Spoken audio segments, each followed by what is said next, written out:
Exams में। और case study में डबल एडवांटेज कि केस स्टडी का तो क्वेश्चन हो ही जाता है और साथ में ऑब्जेक्टिव के भी क्वेश्चन हो जाते हैं।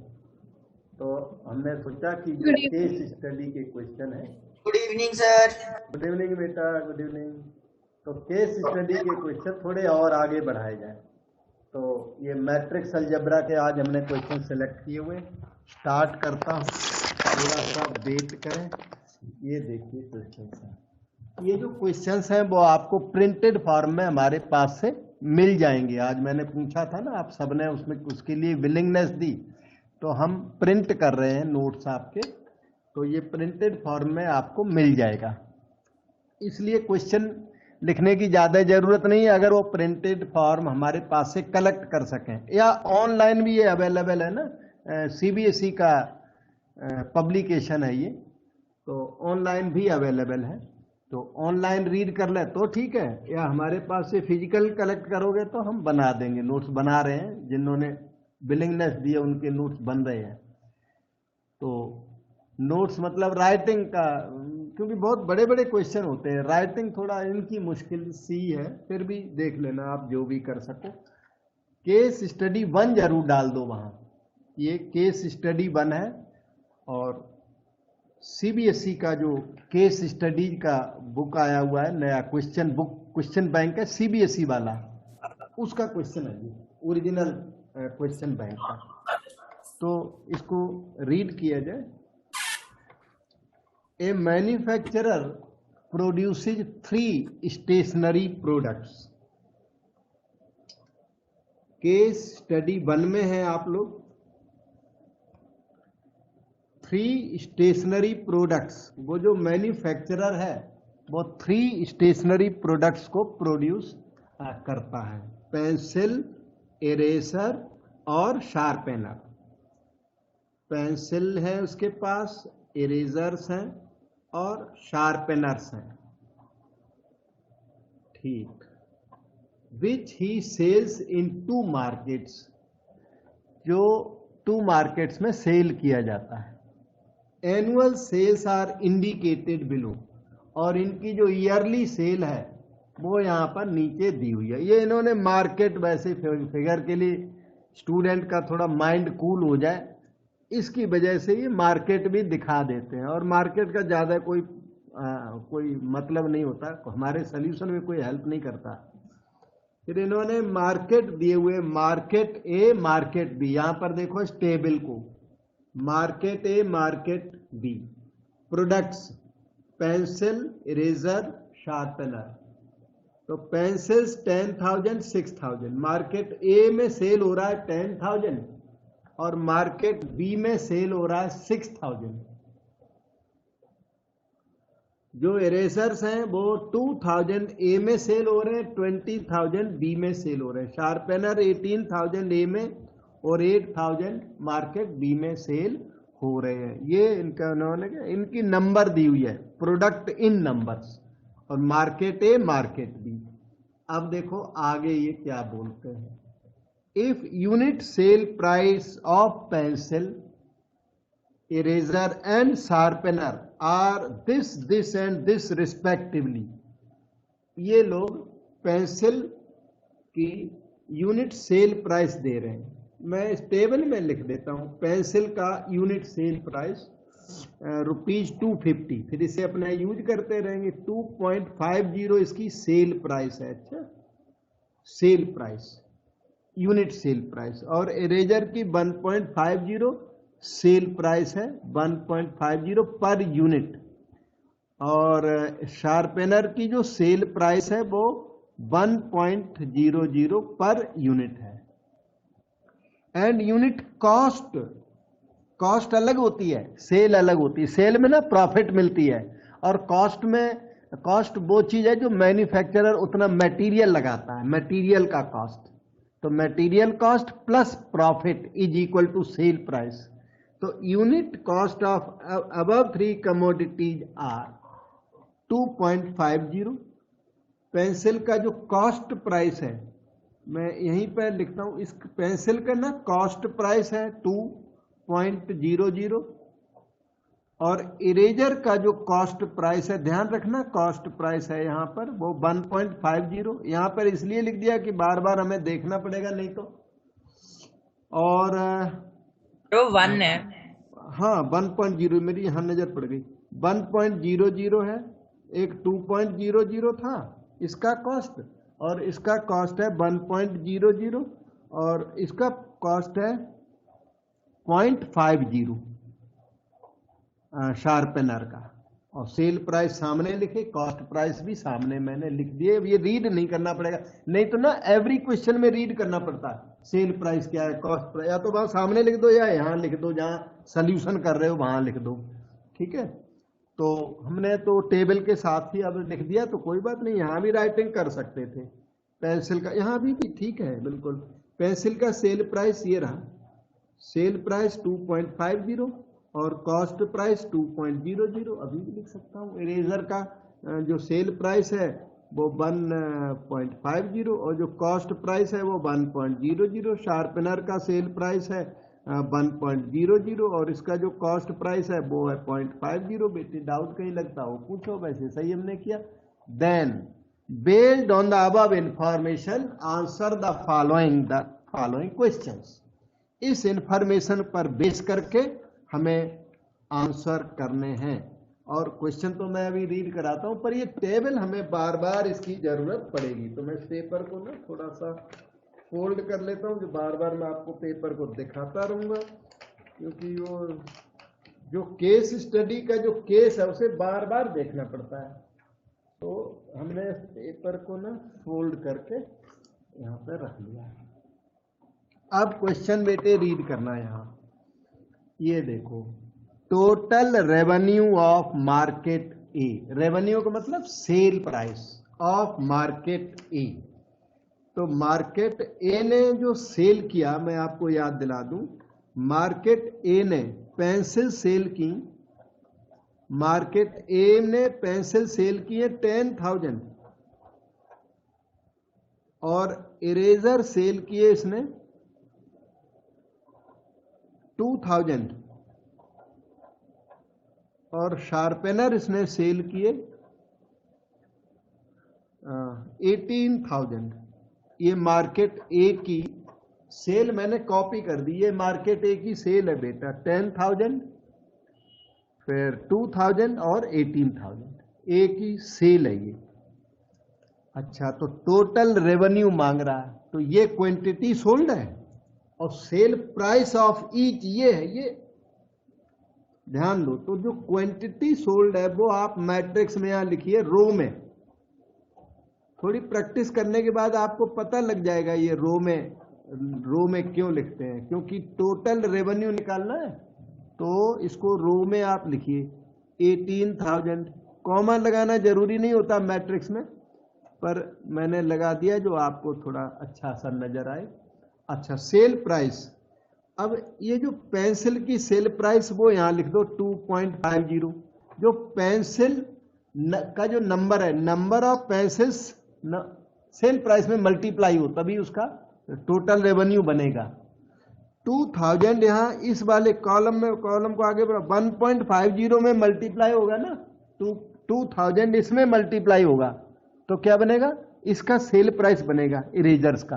18,000 अपनी सेल प्राइस में मल्टीप्लाई होना चाहिए, तो इसलिए आप इसको रो में, तो इसको कॉलम में रिप्रेजेंट करोगे टोटल सेल प्राइस के लिए, क्योंकि जो यूनिट है 10,000 वो सेल प्राइस में मल्टीप्लाई होना चाहिए।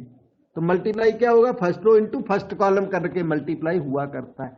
तो टोटल रेवेन्यू के लिए क्या करना है आपको कि इनकी जो नंबर्स है वो इनकी sale price, corresponding sale price से जो मल्टीप्लाई करना पड़ेगा।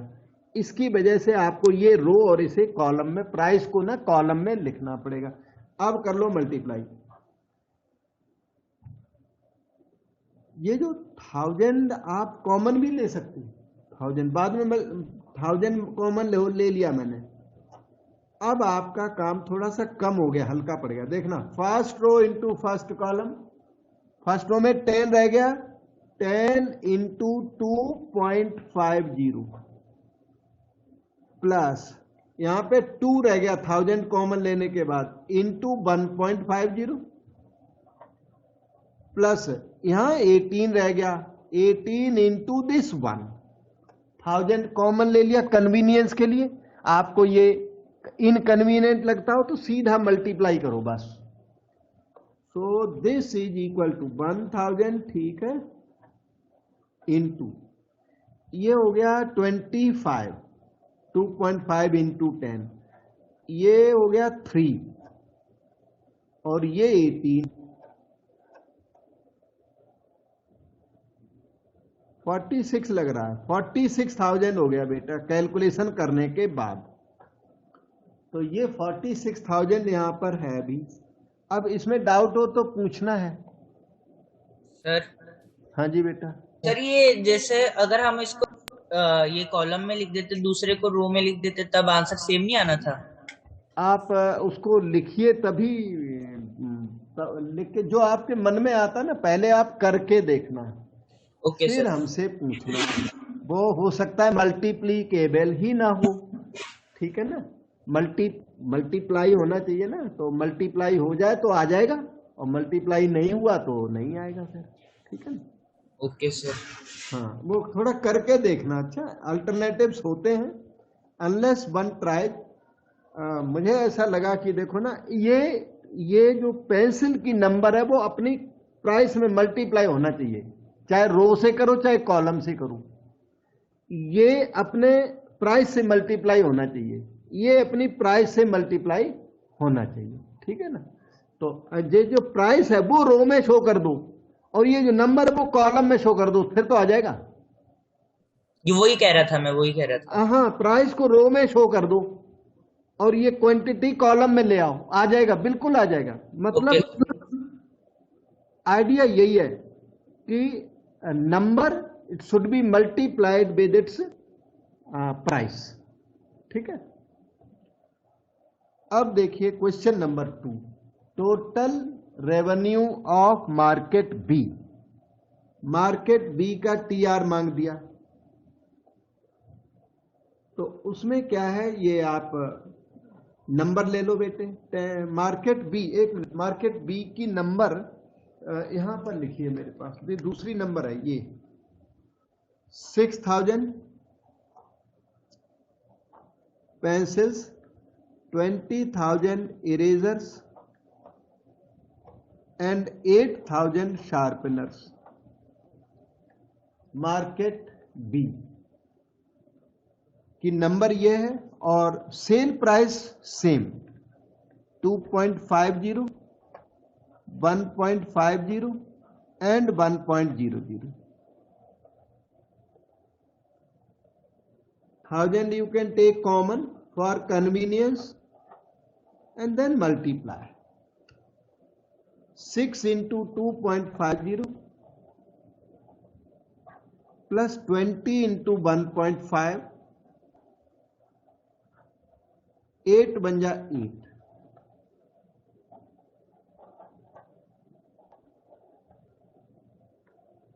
This is 15 I think, 30 plus 8,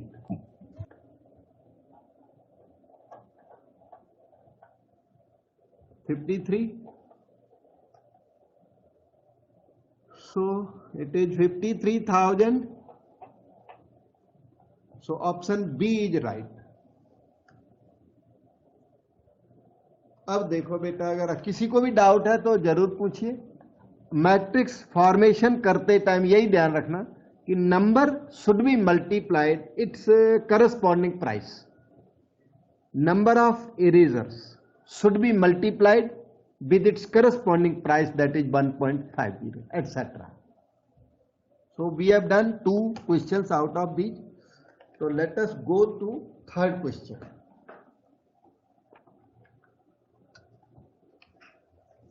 ये देखिए, cost incurred in market A.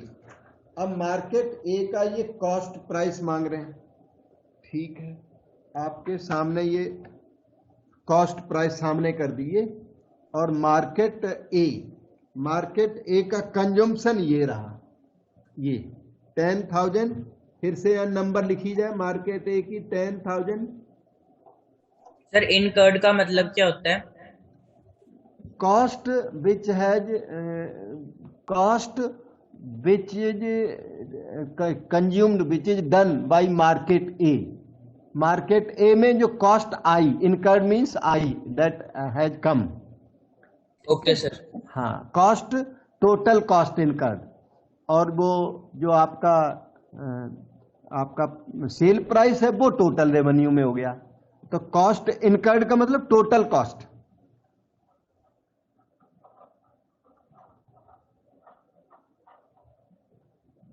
Total cost in market है। मैन्युफैक्चरर ने तो वहां भेज दिया, तो वो मैन्युफैक्चरर ने कितनी कॉस्ट यूज की वो पूछ रहा है। तो 10,000,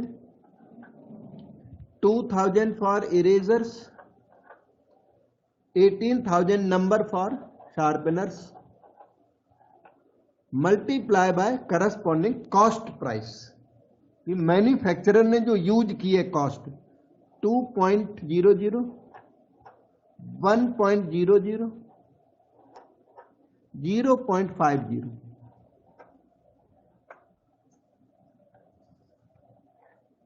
मल्टीप्लाई कर दोगे तो ये टोटल कॉस्ट आ जाएगा। 1000 you can take out, 10 into 2 20, 2 into 1 2, 18 into half 9, 31,000 आया बेटे।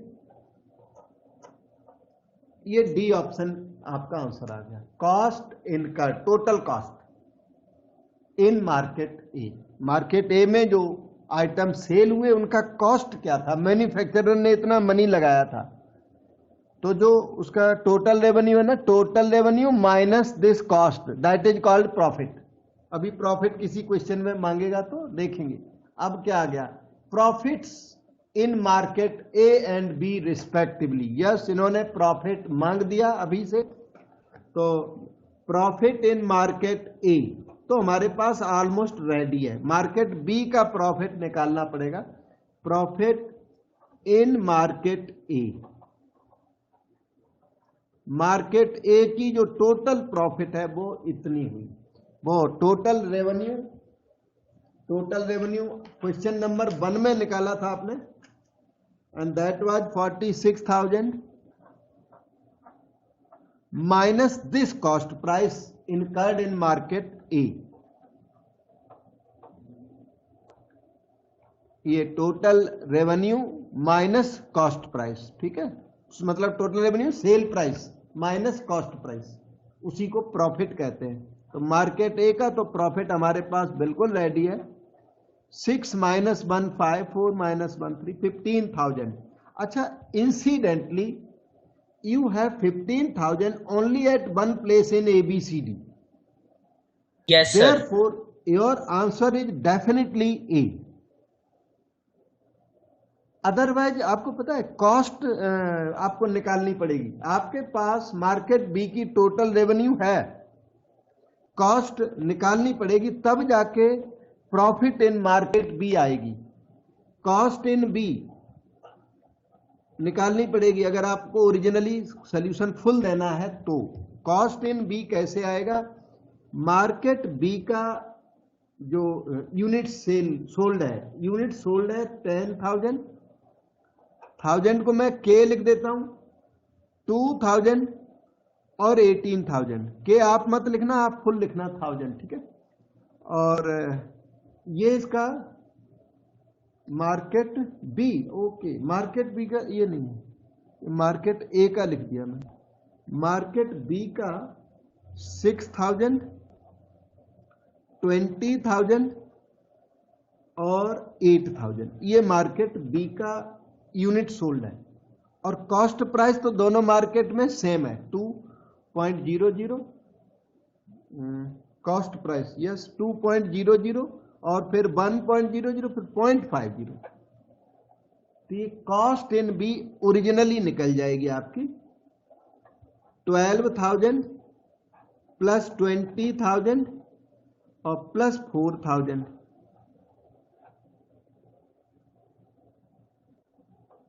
36,000 आ जाएगा। और इसकी टोटल रेवेन्यू आपने निकाली हुई है पहले, तो profit in B that is total revenue, total sale price minus cost price. Total revenue इसमें थी 53,000 माइनस 36,000, ये देखिए 13 माइनस 6 7 17,000। तो ये सेकंड वाला प्रॉपर जस्टिफिकेशन ये है, answer could be caught without doing this work. कोई कंफ्यूजन पूछे? Okay, so let us move to the next question number 5 of this case study number 1। Case study 1 का ये क्वेश्चन नंबर 5 है। इन्होंने gross profit in both markets की demand कर दी, तो ये होगी profit 32,000। Yes, profit in market A plus profit in market B, दोनों प्रॉफिट्स को ऐड कर दिया। जब प्रॉफिट्स अभी ए में आई थी अपनी 15,000 प्लस 17,000 आई थी 32,000, यही बताई थी आपने? Yes sir. ठीक है, so this way the question could be completed. और एग्जाम में भी अगर इन्होंने अपने बुक का थोड़ा भी ध्यान होगा तो एग्जाम में भी आएंगे इस पैटर्न के क्वेश्चन, क्योंकि ये सीबीएसई की ओरिजिनल बुक है। केस स्टडी की इन्होंने बुक पब्लिश की है। केस स्टडी नंबर 2 को देखा जाए, the 3 schools DPS, CVC, KVS decided to organise a fair. ये कोई 3 स्कूल्स हैं, इन्होंने कोई फेयर ऑर्गेनाइज करने का सोचा, मेला ऑर्गेनाइज करना है, for collecting money for helping the flood victims. Flood victims को हेल्प करने के लिए उन्होंने मेला ऑर्गेनाइज किया। दे सोल्ड हैंडमेड फैंस, मतलब वो देसी फैन होता है ना, जो बस में बैठे होते हैं तो कभी कभी सेल करने आते हैं, वो वाले फैंस।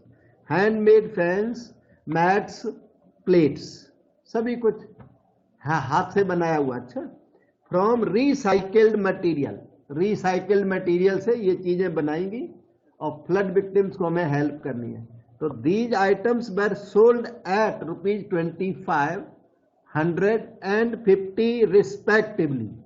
अब आपको आगे जो क्वेश्चन आने वाला है उसमें ध्यान रखना पड़ेगा इस कॉस्ट का, तो कहीं पे इस चीज को लिख के रख लेना चाहिए कि कौन सी चीज कितने में सेल हुई।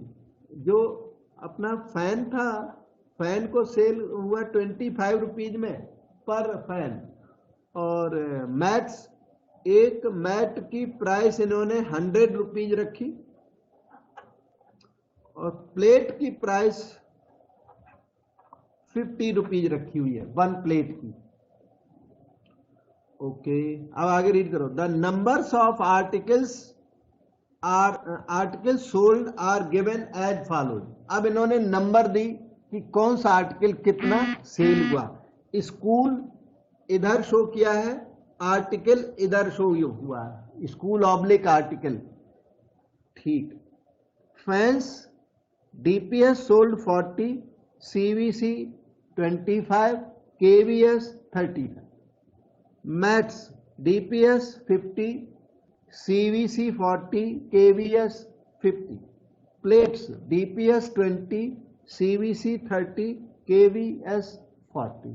ये इन्होंने सेल किया, ठीक है। Based on the information given above answer the following questions. अब आपकी बारी आई कि we have to answer certain questions based on this information. ऐसे एग्जाम में जब क्वेश्चन आएगा उसका लैंग्वेज न्यू हो सकता है, पर उसको ध्यान से आप रीड करना। Questions are not very difficult in case of the case study, पर आपको केस स्टडी को ध्यान से रीड करना पड़ेगा, क्योंकि ये नए नंबर होंगे, मतलब आपकी प्रैक्टिस इनमें नहीं होगी, क्वेश्चन का लैंग्वेज नहीं होगा, वैसे इजी होगा। ठीक है, तो इस चीज को हम यूज करेंगे। पहले क्वेश्चन नंबर 1 को रीड किया जाए।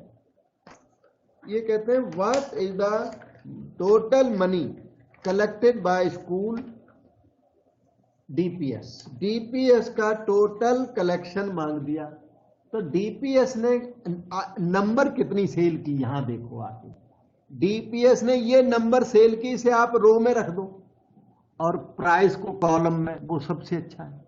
नंबर को रखिए रो में, ये देखो 40, 50, 20। डीपीएस ने ये वाली नंबर सेल की है।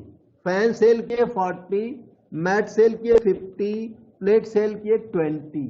तो 40, 50, 20 और इधर रख दो unit sale price. Unit sale price fan का 25 है, मैट का 100 और प्लेट्स का 50। ठीक, ऐसे कर दिया। इसको रो में रख दें, उसको कॉलम में, फिर भी आ जाता है, वो डिस्कस हो चुका है। You can go for one of the options. Now let us multiply 40 into 50, 1000, plus 50 into 100, 5000, 50 into 20, again 1000, ये 7000 आ गया है? तो 7000 आपके ऑप्शन बी में है। ये डीपीएस का मनी कलेक्टेड हो गया। DPS collected this much money by selling its articles. Second question, what is the total money collected by CVC and KVS? इन दोनों का टोटल मनी पूछ दिया। टोटल CVC का और निकालो और KVS दोनों का फिर ऐड भी करना है, एडिशन करनी है। ठीक है, तो इसने CVC ने सेल क्या किया? CVC ने ये देखो सेकंड कॉलम में लिखा, ये सेल किया, इसको रो बना दूंगा 25, 40, 30, ये सेल किया इसने सीवीसी ने, और केवीएस ने सेल किया। ये सेल को ऐड कर लो, सेल्स कैन बी एडेड, फिर तो उसके बाद उसमें मनी मल्टीप्लाई कर देंगे। तो केवीएस ने ये सेल किया आपके सामने 35, 50 एंड 40, 35, 50 एंड 40। उसके बाद इसको सिंगल ब्रैकेट में बंद करके यहां पे प्राइस लिख दो 25, 100, 50। Total unit sold multiplied by unit price equal to 60 हो गया। ये this is 90, this is 70 into unit sale price,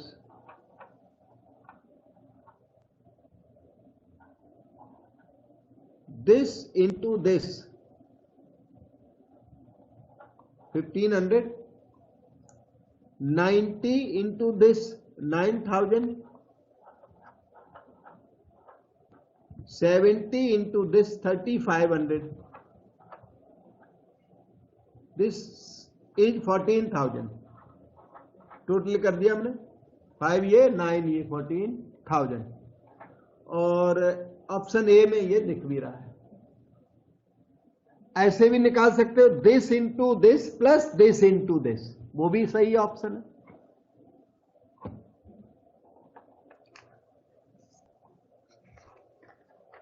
okay, so come to question 3।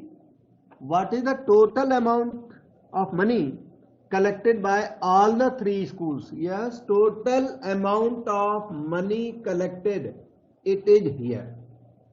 अभी देखता हूं मैं, डीपीएस ने 7000 कलेक्ट किया और इन दोनों की टोटल कलेक्शन थी 14,000, रिमेनिंग 2 की। ये डीपीएस की है, ये सीवीसी एंड केवीएस का, दोनों का टुगेदर 14,000, अमाउंट 21,000।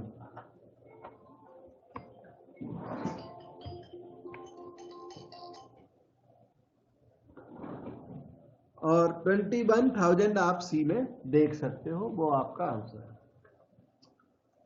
और कोई कंफ्यूजन हो तो पूछ सकते हो। इधर देखिए question number 4, number of handmade fans and plates are interchange. अब इन्होंने क्या किया, फैंस और जो प्लेट्स की नंबर है उसको इंटरचेंज कर दिया फॉर ऑल द स्कूल्स। मतलब वो जो डाटा है उसको दोबारा रीड करना पड़ेगा बेटा। ऑल द स्कूल्स का इन्होंने इस बार ना डाटा चेंज कर दिया। तो ये डाटा था इनका ओरिजिनल वाला ये। अब कहते हैं और तो सब ठीक है, फैंस और प्लेट्स को इंटरचेंज कर दें। फैंस, ये फैंस है, यहां प्लेट्स हैं, तो इन रोज को इंटरचेंज कर दो। Number of fans and plates are interchange in the data. ठीक है, तो data will look like this, DPS, CVC, KVS. मैं दोबारा ही बना देता हूं, जैसे इसमें भी इंटरचेंज करके दिखा सकता हूं यहां पर बना देता हूं कोई। तो जहां फैंस लिखा है वो प्लेट्स बन जाएगा। और एक मिनट, फैंस, जहां फैंस लिखा है वहां प्लेटों की नंबर डाल दो, 20, 30, 40। फैंस को प्लेट से रिप्लेस कर दो और मैट्स को चेंज नहीं करना, 50, 40, 50 रहेगा एज इट इज। प्लेट्स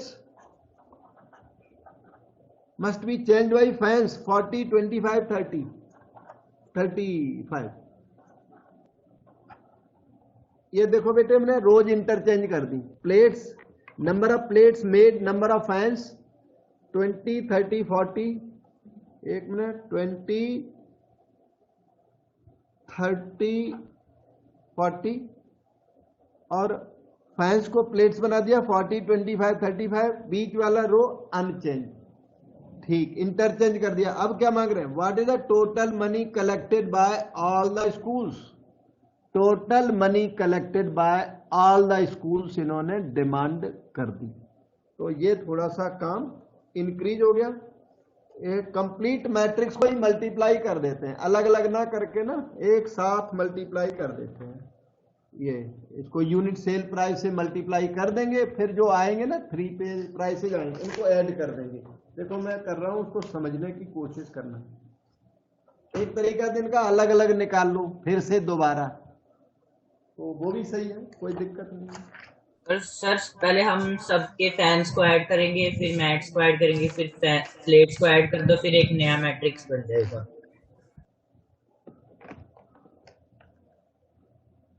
हाँ वो भी कर सकते हैं, कई मतलब अपना अपना तरीका है।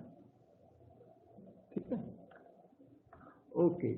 मुझे ऐसा लगता है कि इसी को लेके और यूनिट सेल प्राइस मल्टीप्लाई कर दो, कुछ भी नहीं करना पड़ेगा, अपने आप हो जाएगा जो आप बोल रहे हो।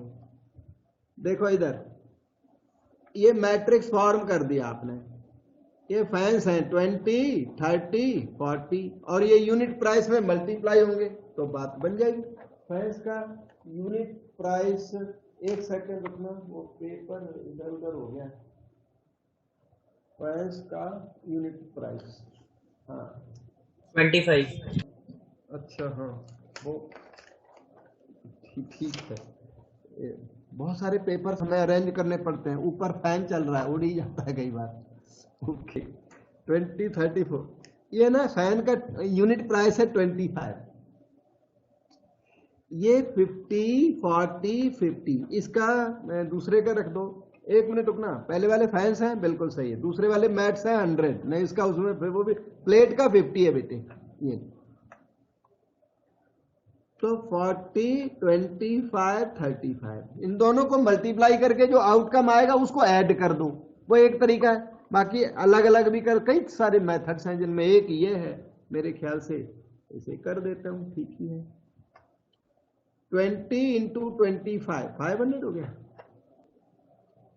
ये आपका 750, ये 4000। First row into first column. अब करिए second row into first column. 1250, 400, 2500,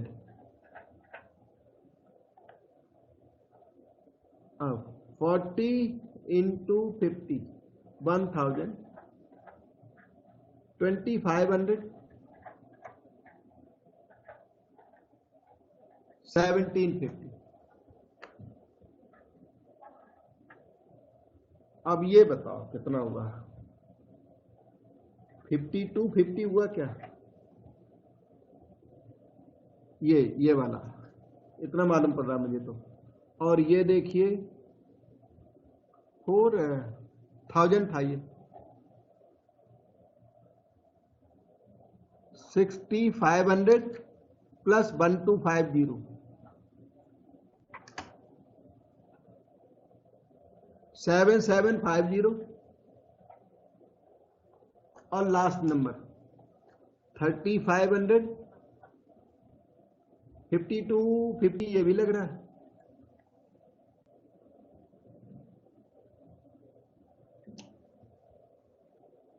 okay, question number 4 किया था तो टोटल मनी, इस सारे को टोटल कर दो। ये सारे मनीज आ गए। ये आ गया अपने फैंस का मनी, ये आ गया मैट्स का, ये फैंस का मनी है, और ये मैट्स का मनी आ गया, ये प्लेट्स का मनी आ गया। ठीक है, और इनको सबको ऐड कर दो तो ग्रांड टोटल आ जाएगा 015 तो 372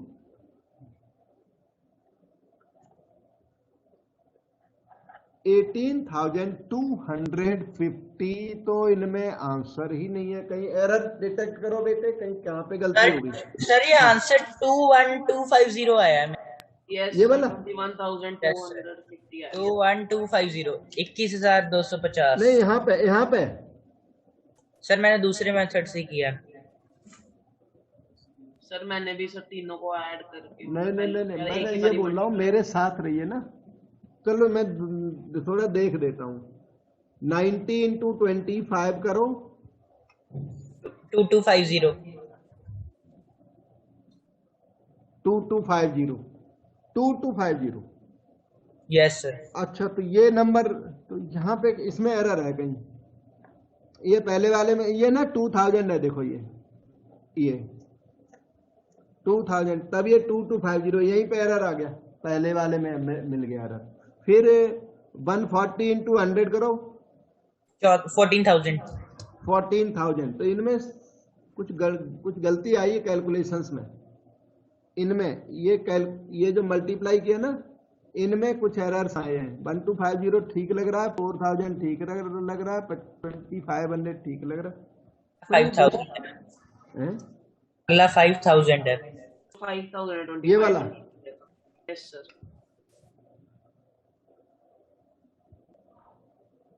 चलो मैं ऐसे ही कर देता हूं फिर। ये आपका 140 हो गया, 140 into 100, ये 14,000 आना चाहिए, right? Yes sir.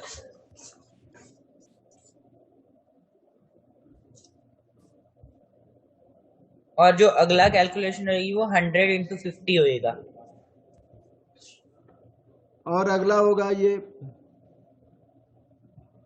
5,000। Yes sir.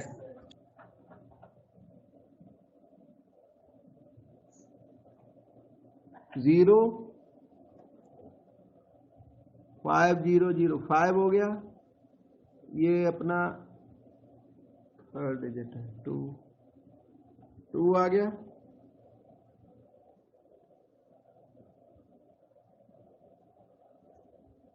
$21,250 ये आया हुआ। ये कैलकुलेशन थोड़ा सा, अब आप लोग देखना कोई कहीं पे इसमें एरर्स हुए हैं। मल्टीप्लाई किया ना तो उसमें जरूर कुछ प्रॉब्लम है, कोई मल्टीप्लाई में एरर है, क्योंकि ये चीज इसके इक्वल आ रही है। जब टोटलिंग की तो वो मैच करा, तो 80 ये ना आके 21,250 आपका आंसर आया हुआ। अब देखते हैं question number 5।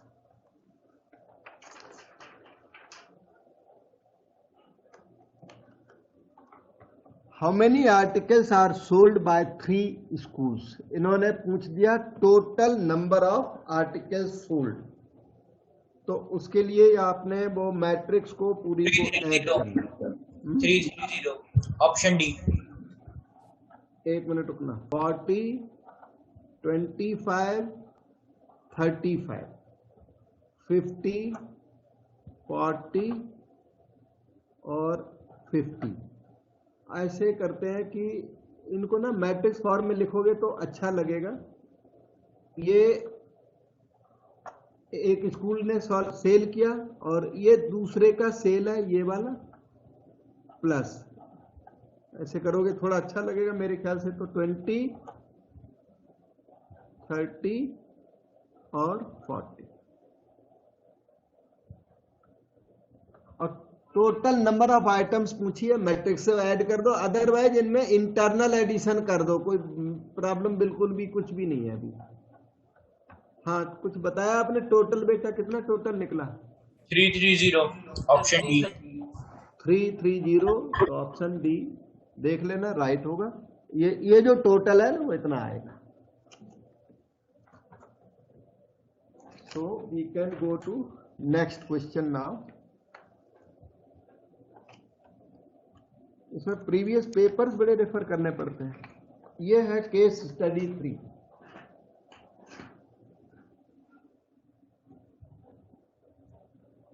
On her birthday, Seema decided to donate some money to children of an orphan home.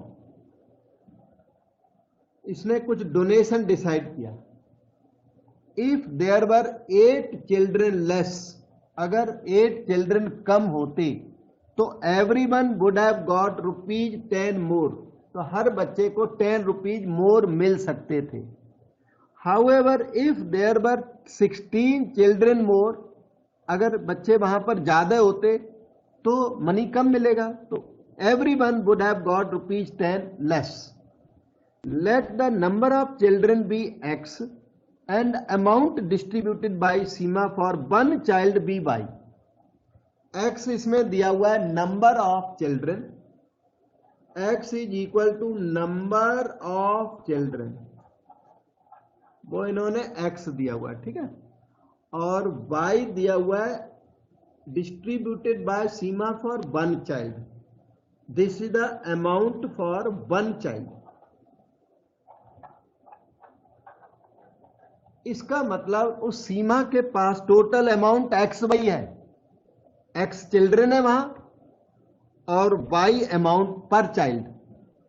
तो टोटल अमाउंट उस सीमा के पास डिस्ट्रीब्यूशन के लिए जो अवेलेबल है वो X इंटू वाई है। किसी को समझ में ना आए जरूर पूछना। टोटल अमाउंट इसके पास XY अवेलेबल है, ठीक है। अब स्टेटमेंट को फिर से रीड करते हैं। ये कहते हैं अगर 8 चिल्ड्रन कम होते, first condition of the question says if number of children was 8 less, मतलब नंबर ऑफ चिल्ड्रन होते x minus 8,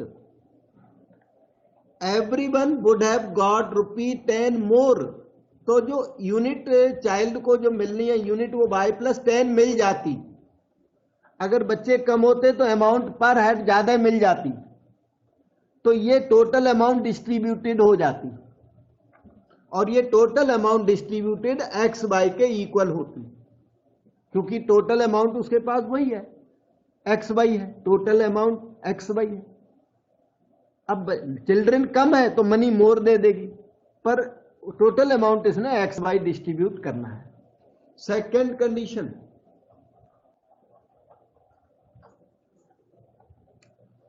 however if there were 16 children more, अगर चिल्ड्रन ज्यादा होते X+16, everyone would have got ₹10 less, तो हर एक को 10 less मिलने थे, तो टोटल अमाउंट फिर भी इतना डिस्ट्रीब्यूट हुआ X+16 इंटू Y-10, ये अमाउंट डिस्ट्रीब्यूटेड है सेकेंड कंडीशन में, and this would have been equal to X into Y। बेटे यहाँ पर डाउट अगर आता है मन में जरूर पूछ सकते हो। ये टोटल अमाउंट डिस्ट्रीब्यूटेड इसने कई तरीकों से बताया और हमने उस XY को इक्वल किया।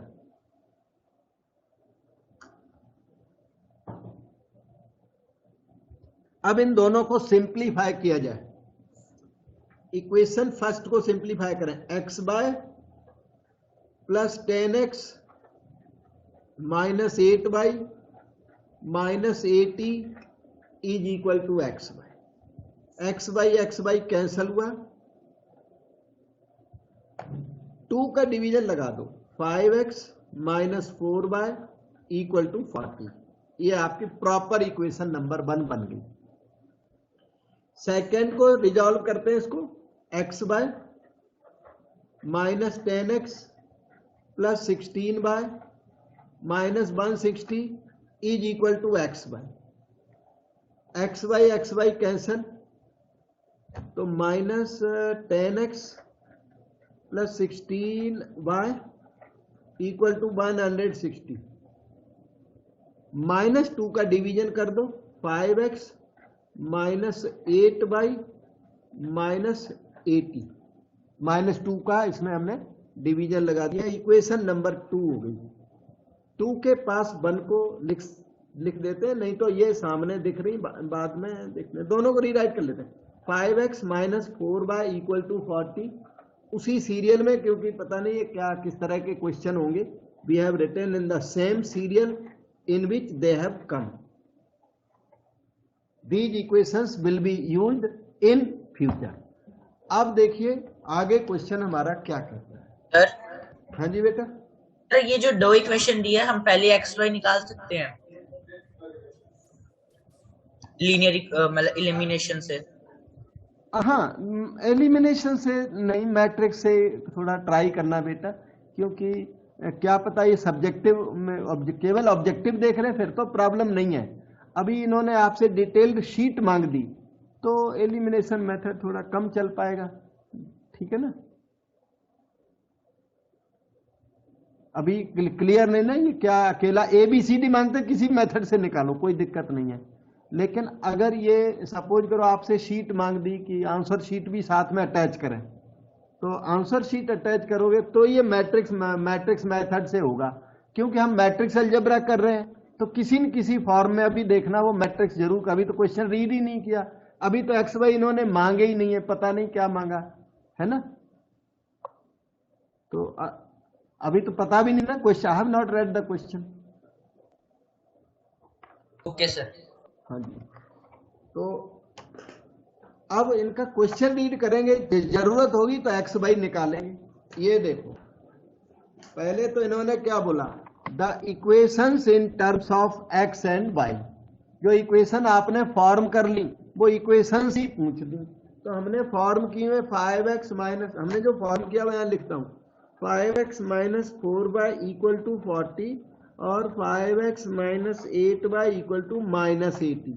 अब ये देखो ऑप्शन ए में मैचिंग में है, तो हमने ऑप्शन ए टिक कर दिया। पहले तो इसने इक्वेशंस मांग दी, अब सॉल्यूशन मांगेगा तब सॉल्यूशन देखेंगे। Now look at question number 2। ये देखो 2 एंड 3, एक सेकेंड रुकना। Question 2 and 3 are visible here. Which of the following matrix equations represent the information given above? कहता है इसमें कौन सा सिस्टम है। अब आप जैसे अभी सॉल्व कर लेते तो यहाँ सॉल्यूशन क्वेश्चन 2 में कोई फायदा नहीं, हो सकता है थर्ड में फायदा हो जाए, 2 में फायदा नहीं है। अभी 2 में कहता है उसमें कौन सा सिस्टम उसे रिप्रेजेंट करता है, किसे, एक minute. 5x minus 4y equal to 40 and 5x minus 8y equal to minus 80 को मैट्रिक्स फॉर्म में जब लिखोगे तो 5 माइनस 4 5 माइनस 8 कोफिशिएंट मैट्रिक्स, फिर x y called column matrix and minus 40 and minus 80 called constant matrix. तो ये जहां भी नजर आता हो, फर्स्ट में नेगेटिव नहीं है इसलिए फर्स्ट तो नहीं चल पाएगा, सेकंड भी ठीक नहीं है, थर्ड मैच कर रही है। सर सी। हाँ, तो इसमें ऑप्शन 3 राइट है बेटा। अब कहता है number of children who were given some money by Seema. Number of children, यहां पर इसने बाय मांग दिया, ठीक है, बाय की डिमांड कर दी, तो आप डायरेक्ट माइनस करके इसे सॉल्व कर लो अगर जो ऑब्जेक्टिव इन्होंने मांगा है तो। और प्रॉपर मेथड वो फिर इनवर्स से है, मैं यहां पर इनवर्स से करूंगा, आप अपना आंसर डायरेक्ट मेथड से दे सकते हो, ठीक है। हाँ, मैंने तो ओरिजिनल वर्क करना होता है, मैं मैट्रिक्स करूं। ध्यान से देखो, सब लोग इस वर्क को लर्न भी करें। एक्स बाई इधर लिखें, इधर एक्स बाई, ये चीज राइट साइड में यहां पे इनवर्स बन करके जाएगी, 5 - 4, और हमारे साथ रहिए, जो इसमें एरर हो वही बताना। अच्छा, अल्टरनेटिव से बाद में करना, अभी नहीं करना। 40 कॉमन ले लो, 40 यहां कॉमन ले लिया साइड में, 1 - 2, जो कैलकुलेशन में थोड़ा सा आराम पड़ जाएगा। अच्छा, एक और बात है, ये तो कर दिया हमने, 40 - 80 भी लिखे रहोगे कोई दिक्कत नहीं है, लेकिन ये जो मटेरियल है, ये वाला मटेरियल जब राइट साइड में यहां गया तो ये इनवर्स बन के जाएगा। आपको याद होगा ax = b implies x = a inverse b, वो फार्मूला हमने अप्लाई किया हुआ है, तो इनवर्स बन के जाएगा। अब इनवर्स इसका डायरेक्ट 2/2 का इनवर्स डायरेक्ट निकल जाता है। अपने मन में इसका डिटर्मिनेंट कर लो, -40 + 20, -20 हुआ तो 1/-20। ए इनवर्स का फार्मूला याद दिला दूं, 1/ determinant A into adjoint A, तो -40 + 20 -1/20। दूसरा ये ना, एडजॉइंट ए कैसे, interchange principal diagonal, negative of secondary diagonal, 1 - 2 इधर मल्टीप्लाई करो, और 40 वो वाला वो यहां लिख देता हूं। This is -20 and multiply here, first row into first column, -8 - 8 -16, second row into first column, -5 और -10 -15, मल्टीप्लाई 20 इनसाइड, 320 and 300, x का वैल्यू 320। सर वहां -20 की जगह -2 आएगा सर।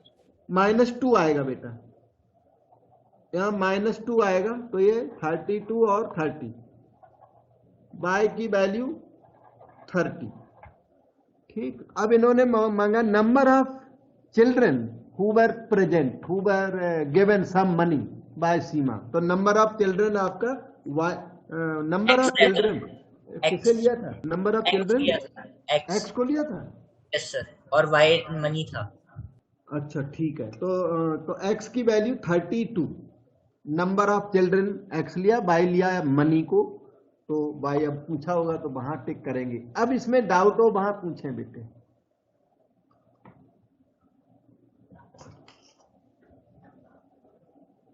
ठीक है, so let us go to the next question.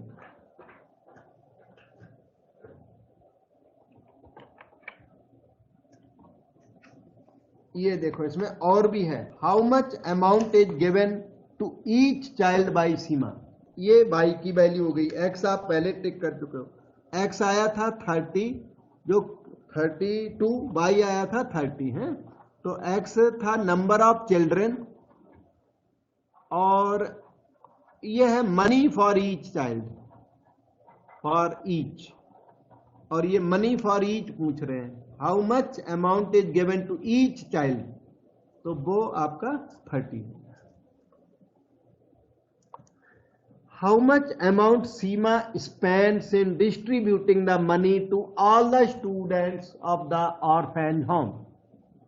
13 to 32। Yes, total amount spent पूछ दिया, total amount spent by Seema, that is x y. किसी को डाउट हो रहा जरूर पूछिए। 960, और वो ऑप्शन बी में है। ये क्वेश्चंस इजी होते हैं, लेकिन आपको काफी ध्यान से करने पड़ेंगे, क्योंकि इनमें लैंग्वेज न्यू मिलेगी। जैसे मुझे खुद को ये लैंग्वेज न्यू मिल रही है, टीचरों को खुद को न्यू लैंग्वेज मिल रही है इनमें, ठीक है। इसलिए न्यू लैंग्वेज में थोड़ा न्यू लैंग्वेज में न्यू नंबर्स में केयरफुल ज़्यादा रहना पड़ता है। So you have to be very careful. Okay, ये है क्वेश्चन नंबर केस स्टडी 4। मुझे लगता है अब इसको केस स्टडी 4 को नेक्स्ट टाइम करेंगे, इसमें भी बहुत बड़े बड़े नंबर हैं। ये एनसीईआरटी क्वेश्चन है शायद।